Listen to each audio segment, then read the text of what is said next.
Film dibuka dengan adegan seorang wanita yang sedang mengemudi mobil di lereng pegunungan sambil membaca pesan dari sang pacar di ponselnya. Saat tiba di sebuah tikungan, tiba-tiba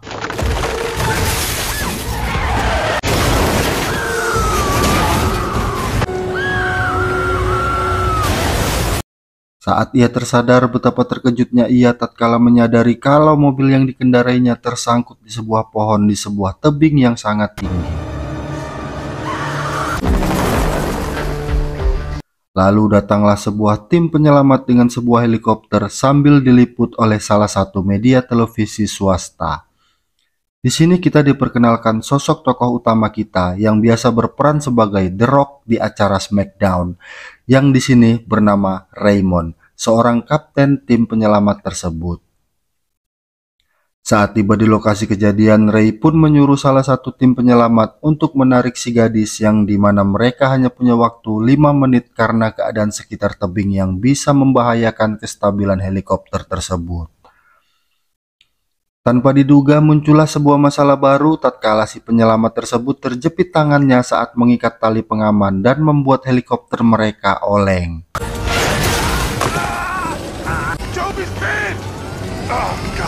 Lalu Ray pun memutuskan turun ke bawah untuk menyelamatkan mereka, yang dimana berkat kejeniusan dan pengalamannya, Ray pun berhasil menyelamatkan mereka tepat di detik-detik terakhir.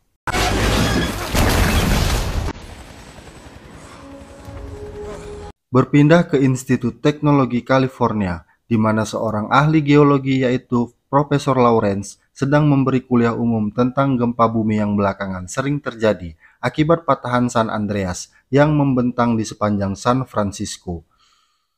Ia dan salah satu rekannya, Dr. Kim Park, memprediksi bahwa akan terjadi sebuah gempa besar yang akan menghantam bendungan Hoover di Nevada, dan lalu memutuskan pergi ke tempat tersebut untuk melakukan pengecekan secara langsung.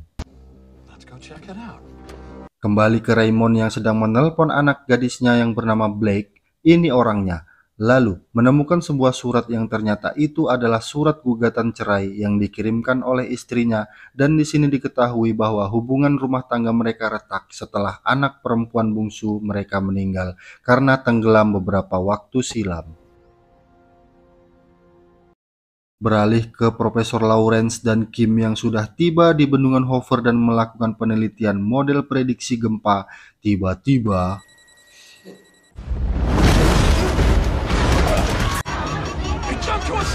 ya, terjadilah sebuah gempa berkekuatan 7,1 skala Richter yang mengobrak-abrik tempat tersebut.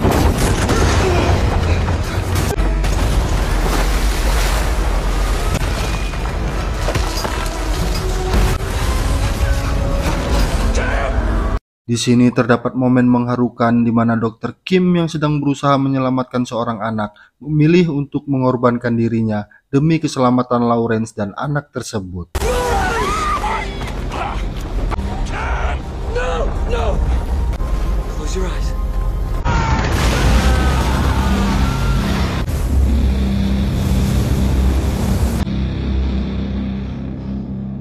Raymond pun menerima pesan tentang bencana alam tersebut. Namun, saat itu ia sedang mengunjungi anaknya Blake dan bertemu dengan Emma, istrinya yang sedang bersama calon suami barunya yang merupakan mantan salah satu anggota tim Fantastic Four bernama Daniel. Terlihat Ray yang sedikit kecewa karena mengetahui kalau mereka akan pindah ke San Francisco, yang hal itu jelas akan membuat Ray akan semakin jauh dari anak yang sangat dicintainya. Lalu, ia pun langsung berangkat menuju pangkalan timnya. Skin berpindah ke Blake dan Daniel yang sedang dalam perjalanan ke San Francisco dengan pesawat. Di sini, Daniel pun menunjukkan sebuah gedung pencakar langit miliknya yang digadang-gadang akan menjadi gedung tertinggi dan terkuat di seluruh alam semesta. Tiba di San Francisco, tepatnya di perusahaannya Daniel. Di sini, Blake pun berkenalan dengan Ben, seorang pria asal Inggris yang akan melamar pekerjaan di perusahaan itu, ditemani oleh adiknya Ollie. Kembali ke Lawrence yang sedang diwawancarai mengenai kejadian di Hoover. Ia pun menemukan ada aktivitas seismik yang mulai meningkat di San Francisco dan menemukan fakta bahwa gempa sebelumnya hanyalah awal dari bencana besar yang akan terjadi selanjutnya. Are you saying you think the whole San Andreas fault might go off? Everybody. Beralih ke Emma yang sedang berada di sebuah gedung, tempatnya sebuah restoran bersama temannya Susan, lalu mendapat telepon dari Ray yang lalu meminta maaf atas kejadian kemarin. Saat masih mengobrol, tiba-tiba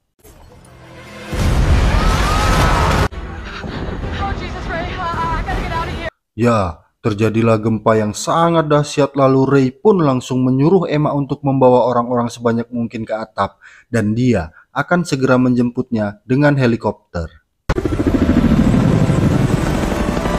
Di tempat Lauren yang tak luput dari gempa tersebut, ia dan timnya pun menemukan bahwa saat ini seluruh patahan San Andreas sedang aktif dan memprediksi guncangan akan semakin meningkat hingga 100 kali lipat. Kembali ke Blake dan Daniel, mereka yang baru mulai mengendarai mobil pun juga turut merasakan gempa tersebut.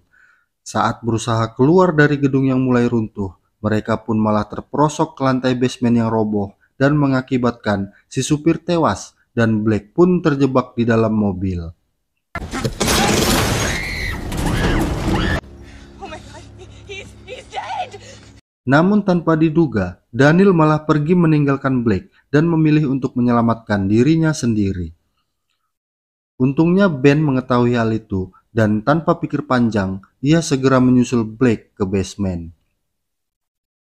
Ray yang sedang menuju ke lokasi Emma pun menyaksikan betapa dahsyatnya gempa yang terjadi hingga menggetarkan bumi, juga merobohkan gedung-gedung, dan ia hanya berfokus pada satu tujuan, yaitu menyelamatkan istri dan putrinya. Di sisi lain, Emma pun berusaha payah menuju ke atap sambil melihat kengerian yang sedang terjadi.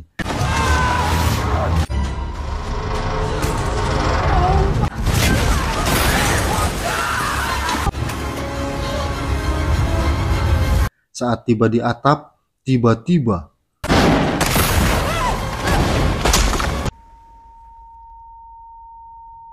untungnya ia masih selamat, dan akhirnya Ray pun tiba di lokasi tersebut. Dan berkat perjuangan dan insting seorang emak-emak untuk bertahan hidup, Ray pun akhirnya berhasil menyelamatkannya sesaat sebelum gedung tersebut runtuh.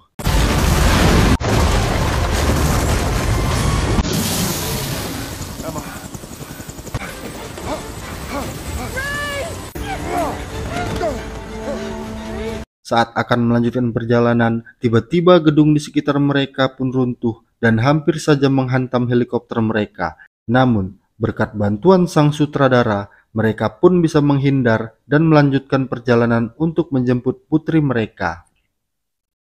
Berpindah ke Blake yang masih terjebak di mobil. Beruntung, ia menemukan handphonenya. Beruntung, ia menemukan handphonenya, lalu menelpon ayahnya dan memberitahu kondisi dan lokasinya berada. Namun seketika panggilan terputus yang membuat Ray dan Emma panik dan bergegas untuk menyelamatkan putri mereka.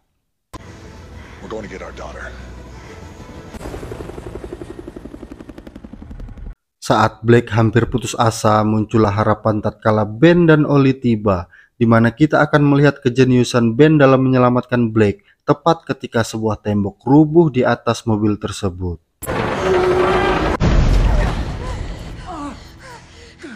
Tiba-tiba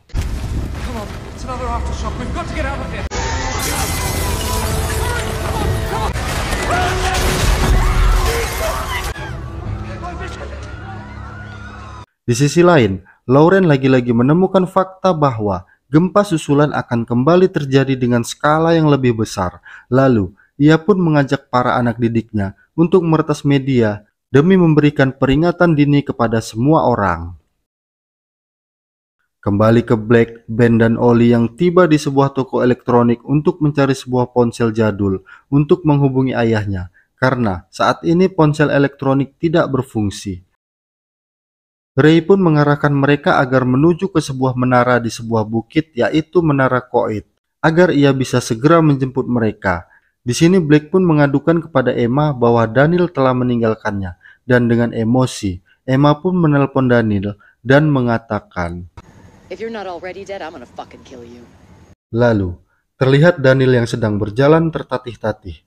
Ketika melihat sebuah gedung di depannya runtuh, ia pun mengorbankan orang lain demi keselamatannya dari hempasan gedung tersebut. Lanjut ke Ray dan Emma. Saat dalam perjalanan, helikopter mereka tiba-tiba mengalami kerusakan mesin dan dengan terpaksa harus mendarat darurat.